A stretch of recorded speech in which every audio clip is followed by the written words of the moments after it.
Good morning, YouTube. All right, today I'm going to show you how to make something truly delightful. We're going to pan-sear Brussels sprouts and finish them off with a little balsamic, a little feta, a little pine nuts. This stuff is so good. You're going to like this one, y'all. All right, let's cook, y'all. We got a family to feed.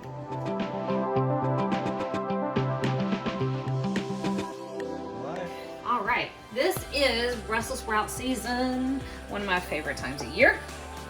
So right here we have a pound of Brussels sprouts, and Joey came in and helped me get them trimmed and cleaned up. So we might have one or two tweaks that we gotta fix. Like, let's pretend that wasn't there. But for the most part, we're good to go.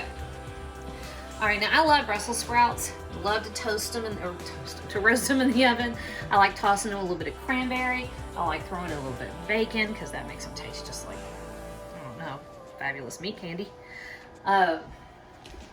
But I also like throwing them on the stovetop when I don't really want to spend a whole lot of time. So I've got medium heat, okay, medium-ish.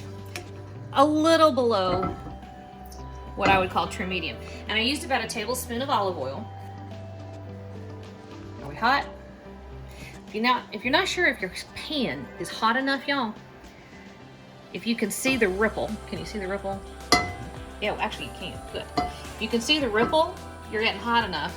And if you really want to test it, take one piece of whatever you're cooking and see if you get some sizzle. So you can see right here, sizzle, all right? That means everybody can go in the pool.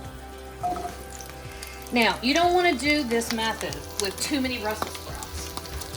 Why is that? Well, it's because Brussels sprouts are related to cabbage. Boone asked me that a minute ago, and he was right. They are related. They are a cruciferous vegetable. They have a high water content. That means as they cook, they're going to release a lot of moisture. One of the reasons why roasting is such a great idea is because you can roast them at high temperature. That liquid, the water, will cook off, and you have roasty goodness. All right, now I'm turning most of these cut side down. You all right? Yeah. Did you get popped? Yeah. I'm sorry, buddy. Surprise. Boone got popped. This is not bacon. I'm sorry. Thank you for sticking with the plan. Anyway, we're turning these cut sides down just to get as much surface area as possible. And then actually, once we've got them all turned over, we're not going to touch them.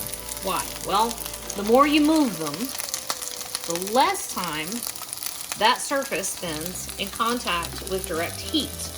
And if you leave that surface in contact with direct heat, it has a chance for the Maillard reaction to happen. You remember what the Maillard reaction is?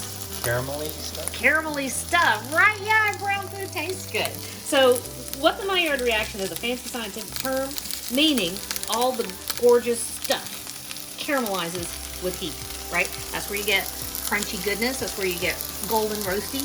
We like all of those things. So this is just going to sit here and work for a minute. And in the meantime, ooh, that's way too much salt. I have to stop myself. We're going to give it a couple teaspoons of kosher salt. If you're using table salt, use a lot less.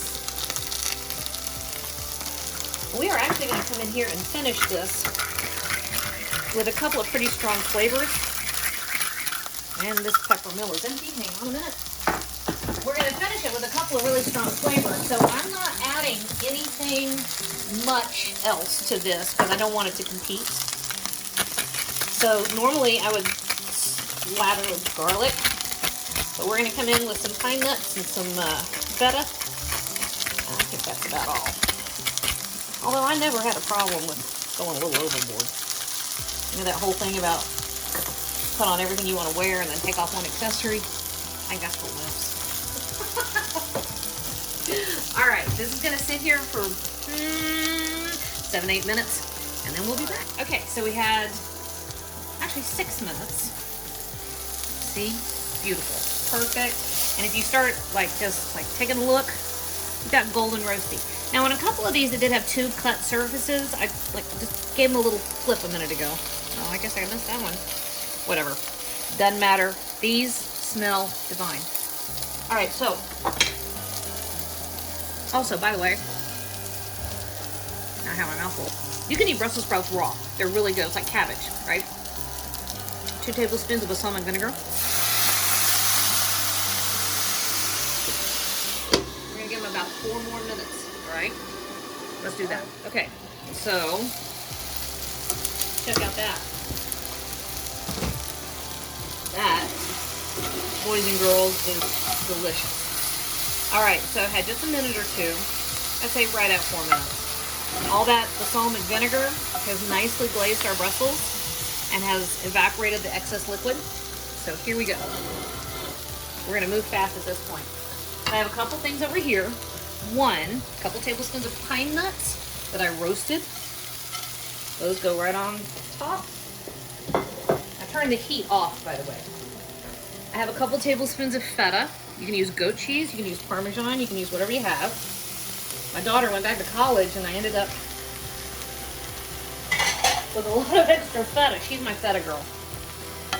And then we're coming right over here to our bowl. This is what we're gonna serve out of. Oh, our cheese is getting melty and yummy. And one final little trick to this. If you don't know much about fresh herbs, oh my God, that's good.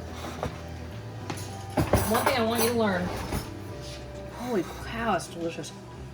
A little fresh herbs over the top of a finished dish does wonders to brighten up the flavor. People, from that alone, you'll have your guests saying, "Oh my gosh, what'd you do?" I already ate one of them. I'm acting like I didn't. There we go. Sauteed Brussels sprouts. Feta cheese. Pine nuts. Ooh, good stuff. Perfect. She's dancing. She's dancing. Like she's dancing. You're not seeing it, and you probably don't want to see it.